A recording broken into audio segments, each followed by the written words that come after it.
Two. Okay, next question. Okay. Draw a map of the world according to tango. Yes. First, I also thought, it's gonna be a map because it's horizontal, like panoramic thing you gave me there. So it's supposed to be like United States and South America is gonna be on the left, and Europe and Asia will be on the right, Africa and stuff. And I said, but we may look at it more metaphorically. In the world of tango, it's not the places that we go and teach is what we do when we dance. Like the world, I took it a little more non-literally.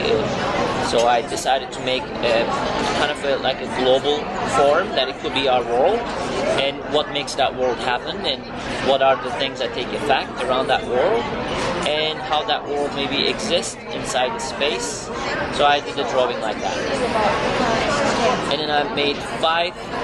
Are these planets or moons? Moons. Okay. So I wanted to make moons. I put 5 moons, and all these moons represent the most important part of the tango. And I list them on the right side. They're music, vocabulary, partnership, community, self-awareness. This is actually one of our classes. We teach this. We call it 5 aspects. We think like everything in tango can be described with these 5 elements. So if you can study these 5 elements, you can be a great tango dancer. If you can teach these 5 elements, you can be a great teacher. And you can find those 5 elements in your life to improve your qualities in life too.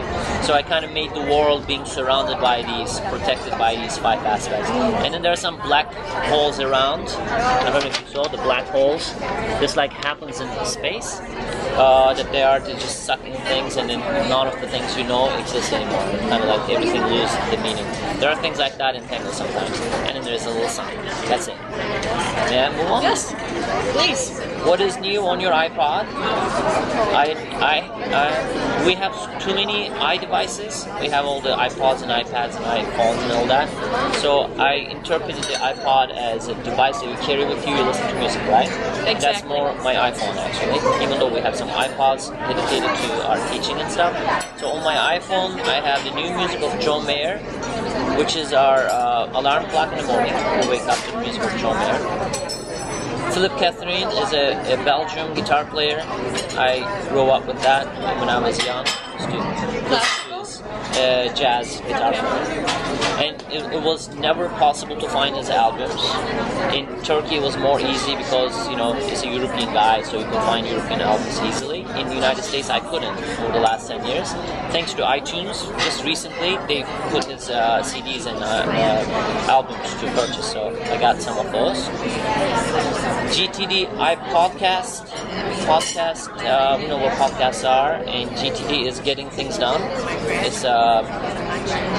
It's a podcast that people do telephone conversations with each other. It's like a conference call, and they talk about their life and how to organize their productivity and stuff. Because I found myself very distracted with so many things while I want to do so many things at the same time. I can't. I found myself like, which one am I going to do now?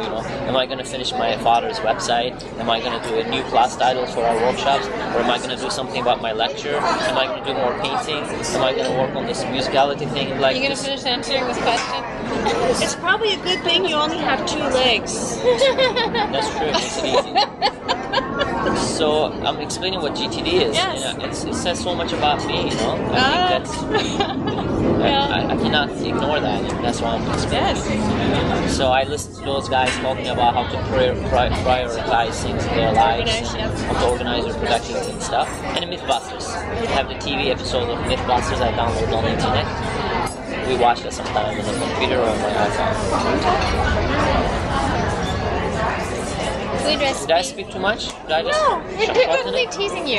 Share a favorite food recipe from your childhood. I chose etli kuru fasulye. Yum. I kind of ate something like that today.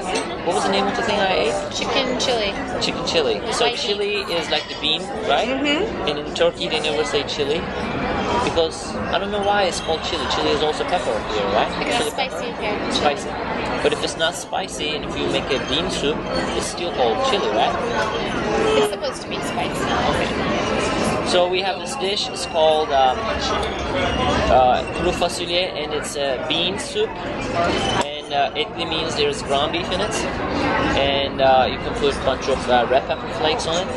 It's really good. And it's kind of like a stew, Yeah. so you can like use fork, Oh, really and you thick. can kind of eat the beans, but you can also use bread and kind of dip in, as I did today. If you were watching me dipping bread, it's a very Turkish thing to do.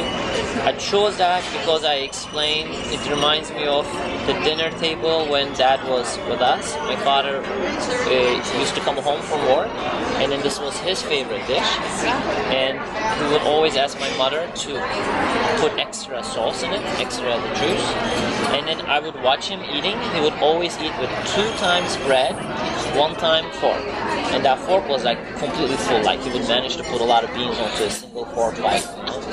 And then 2 bread, and I used to kind of watch him and try to keep up with him, you know. I think that's where it started, that I admired him all the time, and later on, you know, with the art and everything else, I tried to be like him a lot. He's still around. His parents just separated.